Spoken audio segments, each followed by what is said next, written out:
Marwadi university మంచి భవిష్యత్తు కోసం తెలుగు విద్యార్థులు ఇష్టపడే యూనివర్సిటీ. కాల్ 9059052378 9059052379.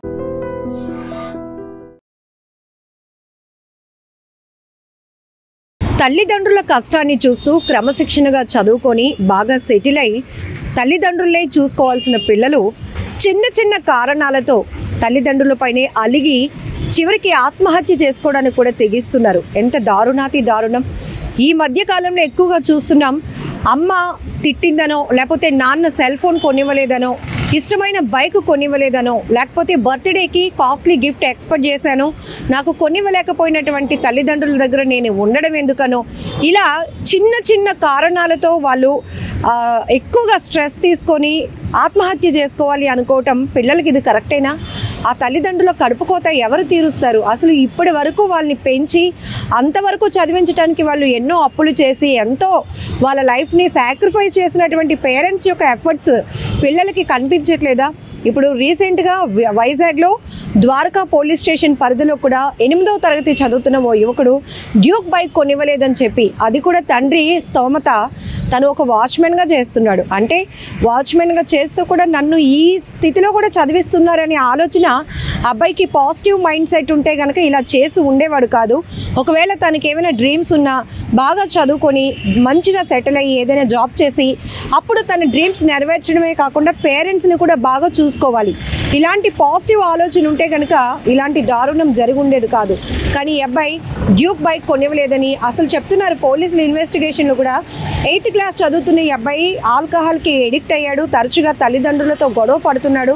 దీంతోనే నిన్న అబ్బాయి ఆత్మహత్య చేసుకోవడం కూడా ఇప్పుడు ఆ తల్లిదండ్రులు బోరున ఏడుస్తున్నారు. అంటే కొడుకు అలాంటి వాడైనప్పటికీ కూడా వాడు కరెక్ట్ అవుతాడు, సరి చేసుకోవచ్చు, వాడి భవిష్యత్తు మీద మళ్ళీ వాడికి ఒక ఇంట్రెస్ట్ వస్తుంది, ఖచ్చితంగా సెటిల్ అవుతాడు అని చెప్పే ఆలోచనతో పిల్లలు ఎలాంటి స్థితిలో ఉన్న పేరెంట్స్ ఎప్పుడూ కూడా వాళ్ళ ప్రేమ విషయంలో ఎక్కడ తగ్గకుండా ఉంటారు. బట్ ఈ అబ్బాయి ఇక్కడ చేసింది చాలా దారుణం. అలాంటిది ఒక వాచ్మెన్గా పనిచేస్తున్నటువంటి తండ్రిని కాస్ట్లీ గిఫ్ట్లు అడిగితే ఎక్కడ కొనివ్వగలడు? అసలు ఆ తండ్రి స్తోమత ఏంటి? అక్కడ వాచ్మెన్గా తండ్రి చేస్తున్నాడంటే తల్లి కూడా ఆబ్వియస్లీ అక్కడే ఓ 2 ఇళ్లలో పని చేసుకునేటటువంటి పరిస్థితిలో, అంటే వాళ్ళ కుటుంబ ఆర్థిక పరిస్థితి కూడా ఆ అబ్బాయికి అర్థం కాలేదు. అయితే 8th క్లాస్కి అబ్బాయికి మెచ్యూరిటీ ఉందా అంటే ఇక్కడ ఇంకొక విషయం కూడా, ఆ అబ్బాయికి ఇప్పుడు ఏజ్ 18 years కానీ స్టిల్ 8th క్లాస్ చదువుతున్నాడు. అంటే ఇక్కడ ఎంత అబ్బాయి బిహేవియర్ కూడా మనం అబ్జర్వ్ చేయొచ్చు. కానీ తనకి డ్యూక్ బైక్ కావాలని, ఆల్కహాల్కి ఎడిక్ట్ అయ్యి తరచుగా పేరెంట్స్తో గొడవ పడుతూ ఉండటం, అది కావాలి ఇది కావాలి అని చెప్తూ వాళ్ళు వారిస్తూ, ఒరే నువ్వు బాగా చదువుకోరా, చదువుకొని మంచి ఉద్యోగం చేసినాక కొనుక్కుంది కానీ, లేకపోతే నేను డబ్బులు సంపాదించి కొని పెడతాను రా, అప్పటి వరకు ఆగరా అని ఆ తల్లిదండ్రులు ఎంత వారించినా ప్రేమగా నచ్చజెప్పే ప్రయత్నం చేసినా కూడా వినకుండా అబ్బాయి ఒక్కసారిగా ఇలాంటి అఘాయిత్యానికి పాల్పడటం చాలా బాధాకరమైన విషయం అని చెప్పొచ్చు. బట్ అక్కడ స్థానికంగా ఉన్నటువంటి కొంతమంది చెప్తున్నారు, ఇలాంటి పిల్లలు ఉన్నా ఒకటే లేకపోయినా ఒకటేనమ్మా, ఈ ఏజ్లో కూడా వాళ్ళు ఏదో కష్టపడుతున్నారు, ఒక అపార్ట్మెంట్లో వాచ్మెన్గా పనిచేస్తున్నారు. ఈ పరిస్థితులన్నీ అర్థం చేసుకోకుండా పిల్లలు అది కావాలని ఇది కావాలని ఫ్రెండ్ సర్కిల్లో వాడిని చూసి వీడు, వీడిని చూసి వాడు ఇన్ఫ్లుయెన్స్ అయ్యి ఇలా తల్లిదండ్రులకి ఒక భారంగా మారుతున్నటువంటి సిచ్యువేషన్స్ ఉన్నాయి. ఇక్కడ ఈ అబ్బాయి చనిపోయాడు అని బాధపడాలో, ఈ కారణం ఏదైతే ఉందో బైక్ కొనివ్వలేదని, అలాగే అబ్బాయి ఆల్కహాల్కి మద్యానికి బానిసై బిహేవియర్ పూర్తిగా చెడిపోయింది ఇలా అని చెప్పి ఒక అనాలిసిస్ చేయాలో కూడా అర్థం కాని పరిస్థితి.